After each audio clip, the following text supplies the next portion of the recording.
Assalamualaikum warahmatullahi wabarakatuh. Pada kesempatan kali ini, saya dari salah satu kelompok 3 mata kuliah Manajemen Keuangan akan menyampaikan materi tentang manajemen modal kerja. Saya Nufi Wahda Maulidia dengan NIM 40119039 akan menyampaikan materi dari awal hingga akhir. Dimohon kepada teman-teman untuk menyimak materi di bawah ini. Langsung saja untuk materi yang pertama, yaitu mengenai pengelolaan kas.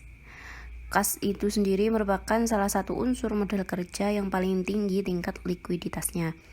Kas adalah berupa uang tunai yang terdapat dalam perusahaan atau disebut juga dengan cash on hand dan surat berharga lainnya, serta uang yang ada di bank dalam bentuk rekening, koran, dan deposito, atau bisa juga tabungan yang dalam jangka pendek atau juga waktu segera dapat diungkap sebagai alat pembayaran. Nah, kas ini juga merupakan alat pengukur dari setiap aktivitas pembiayaan dalam kegiatan pertukaran barang dan jasa. Ruang lingkup kas. Ruang lingkup manajemen kas terdiri dari 4 faktor. Yang pertama yaitu faktor-faktor yang mempengaruhi besar kecilnya kas minimal suatu perusahaan. Yang kedua, motif untuk memiliki uang kas. Dan yang ketiga, budget kas itu sendiri. Serta yang keempat yaitu pentingnya manajemen kas. Adapun mengenai budget kas, menurut Musofa, budget kas adalah estimasi untuk yang akan datang, untuk waktu yang akan datang terhadap posisi kas pada periode tertentu. Penyusunan budget kas itu sangat diperlukan karena akan diketahui kapan perusahaan dalam keadaan defisit kas atau kekurangan kas, sehingga perusahaan mengusahakan kas untuk menutup defisit tersebut. Selanjutnya, tahap-tahap yang dilakukan untuk menyusun budget kas. Yang pertama yaitu penyusunan estimasi penerimaan dan pengeluaran menurut rencana operasional perusahaan.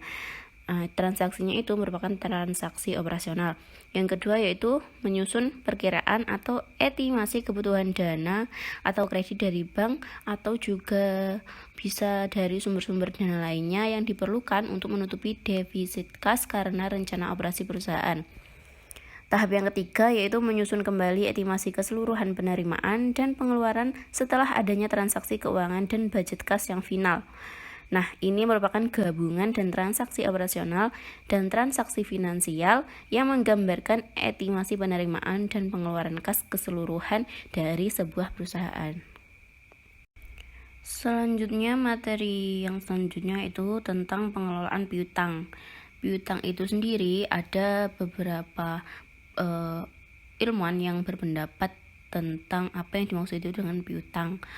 Menurut James, piutang adalah jumlah uang yang dipinjam oleh pelanggan yang telah membeli barang atau memakai jasa secara kredit.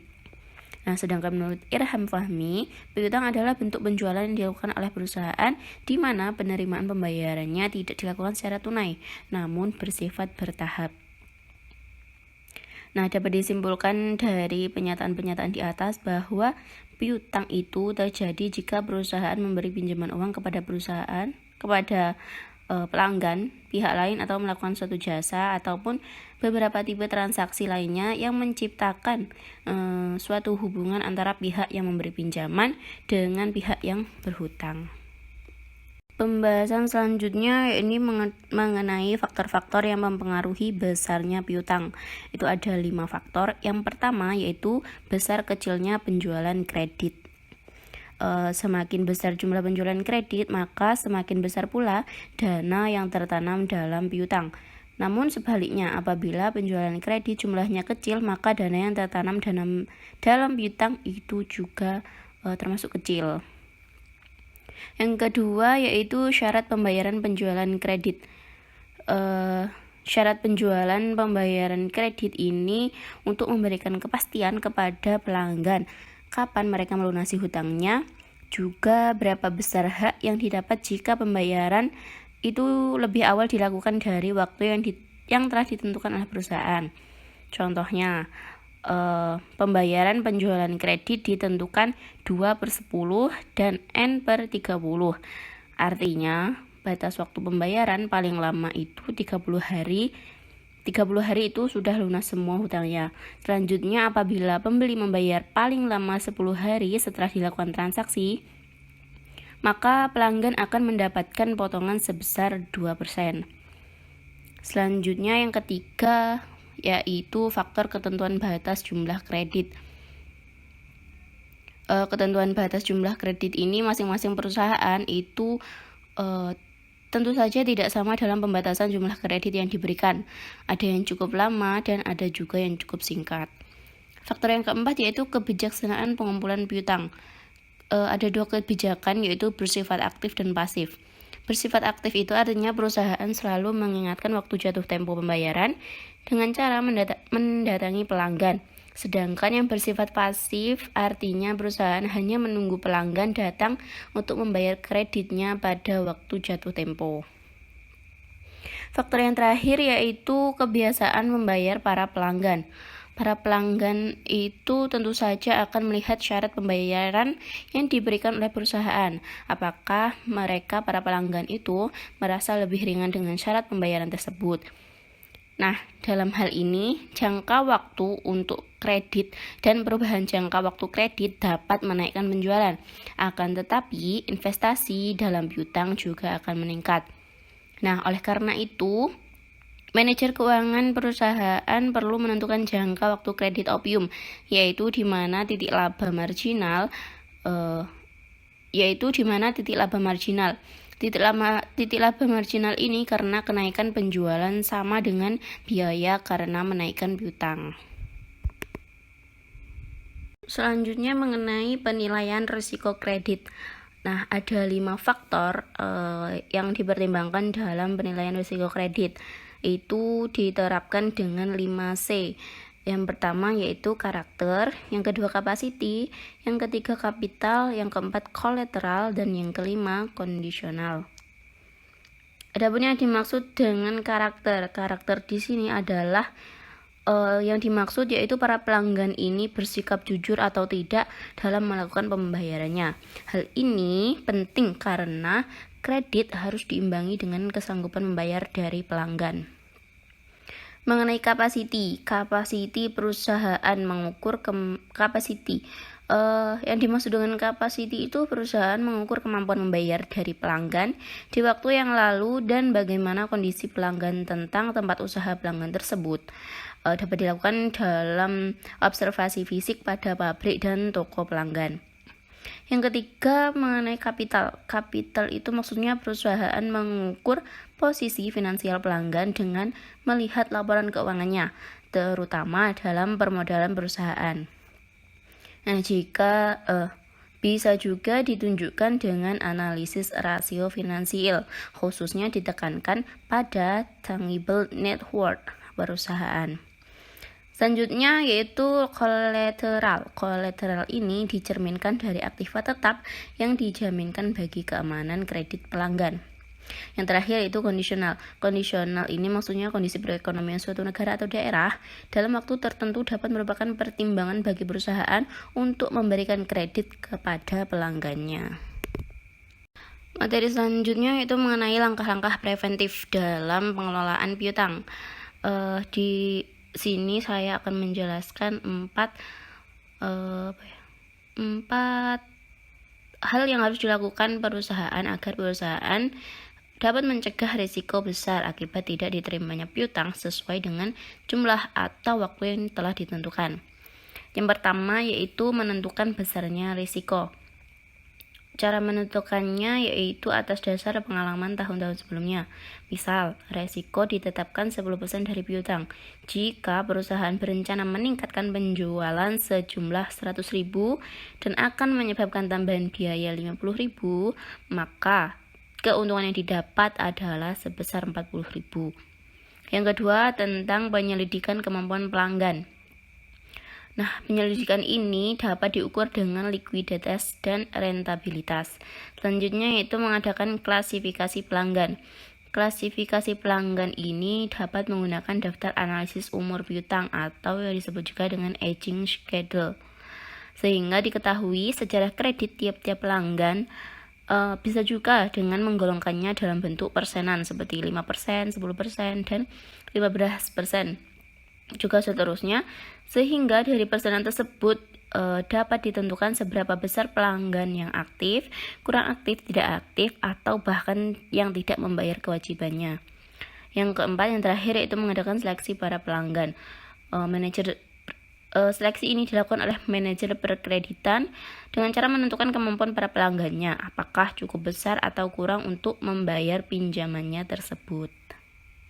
Selanjutnya mengenai tingkat perputaran piutang. Nah, ada rumus dalam hal menghitung tingkat perputaran piutang, yaitu receivables turnover dibagi net credit sales receivables turnover dikali net credit sales dibagi average receivables, atau rumusnya bisa juga menggunakan 360 ini hari yang dihitung dalam 1 tahun dikali average receivables dibagi dengan net credit sales. Nah, hari rata-rata, perlu diingat bahwa hari rata-rata pengumpulan piutang itu disebut dengan average collection period. Apabila harian rata-rata pengumpulan piutang lebih lama dari batas waktu, maka dianggap kurang efisien karena pelanggan tidak memenuhi pembayaran yang telah disyaratkan. Di sini saya akan menjelaskan tentang contoh mengelola piutang. Contohnya bisa dilihat, itu ada dua tabel, yang kiri bulan penjualan dan yang kanan adalah jumlah penjualan. Dalam setiap bulan itu jumlah penjualan yang dihasilkan itu berbeda-beda. Nah, syarat pembayaran yang ditetapkan dari contoh soal ini yaitu 2/10 N/30. Nah, ada 3 pertanyaan yang akan kita bahas dalam slide berikutnya. Pada slide ini kita akan membahas bagaimana mencari jawaban dari soal di slide samping. Kita hitung yang pertama, kita ketahui penjualan April itu sebesar 5.500.000. Untuk piutang diterima bulan Mei, dihitung dari soalnya tadi 70% dikali 5.500.000. Itu jumlahnya yaitu 3.850.000. Selanjutnya dicari diskon 2% dikali 3.850.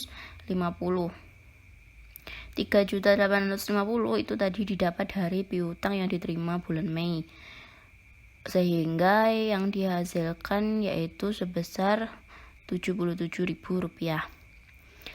Nah, jadi hasilnya 3.850 tadi dikurangi dengan 77.000 dan menghasilkan angka Rp3.773.000.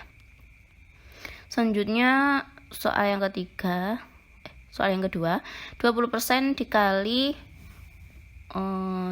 jumlah penjualan yaitu 5.500.000. Penjualan bulan April itu hasilnya 1.100.000. Kemudian jadi penerimaan Mei itu hasilnya 4 juta sekian didapat dari tadi 3 juta sekian ditambah 1.100.000. Jadi penerimaan Mei itu jumlahnya 4.873.000. Untuk penerimaan Juni 10%, yaitu soal ketiga, itu dikali dengan jumlah penjualan bulan April. Ya, 10% dikali 5.500.000, hasilnya yaitu 500.000.